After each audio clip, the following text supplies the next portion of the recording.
Hey everybody, this is Jonathan with Dapper Pump Service located here in Lubbock, Texas. Here we're at a setup with a customer of ours. Her name is Whitney. She was worried about the winter months to come and what we were going to do in terms of frost prevention, because her setup was at the time on a pallet waiting for the new construction to be on the new to her land. And so we had discussed, she had told us that she was previously in talks with somebody about getting a metal fabricated building. But the cost just seemed kind of a whole lot higher than what these prefabricated polar sheds are and what they cost. So the polar sheds, this is a 64-inch by 64-inch well house. It's insulated with about 2 inches thick of polyurethane insulation, foam insulation.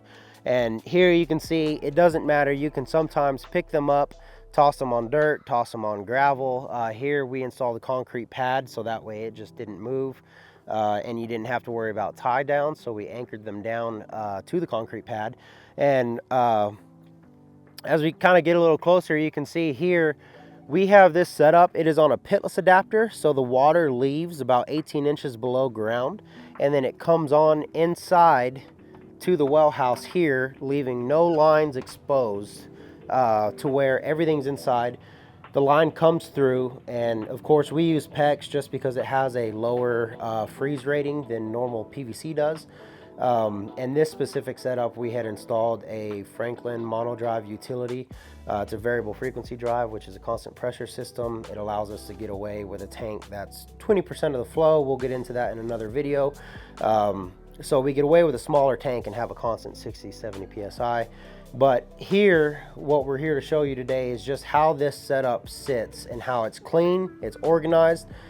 We get into a lot of well houses during the winter months that are wrapped in towels, wrapped in fiberglass, wrapped in, I mean, your grandmother's old socks. It's just, the things we've seen are pretty crazy. And it's kind of best in terms of just cost efficient wise for you, so that way we don't have to waste time cleaning out, you know, a mess, as well as just nothing's going to get into your system. There's a lot of different variables of wells, and the most common is the old school method of using a pressure switch, where we have boxes fall over, knock the contacts, make a spark, start a fire, things of that nature. And so your goal should be, whether it's a new to you home or it is a home that you have purchased and acquired with an existing setup, my number one advice is going to be keep this thing accessible. There's a lot of variables to water wells, especially when things act weird in the winter months. But here you can see what we do and what we outfit these with. This is a GFCI outlet, and we actually go get some of these thermostat regulated plugs where you can just plug the space heater into this, and that is regulated so that way when it gets dang near, I think it's 40 degrees, the space heater will turn on, and then whenever it gets warm in here, which doesn't take long because it's very well insulated, up to about 70 degrees, it is going to shut off. And so there's no more back and forth, come and check the space heater, make sure it didn't fall over, did all my other junk fall on my space heater and knock it over to where it turned off. You don't want to have to deal with that. So this is just our number one setup that we prefer when your utilities have to be outside and are not located in the mechanical closet within the garage or within the home somewhere. So if you guys have any questions, you guys want to see setups, whether it be Whitney or a few other customers of ours that we have done for this setup, feel free to give us a shout. You guys are more than welcome to check them out.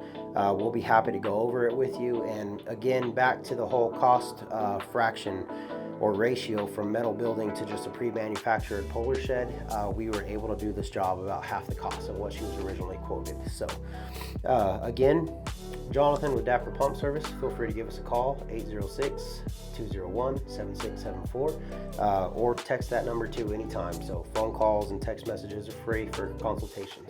Thanks.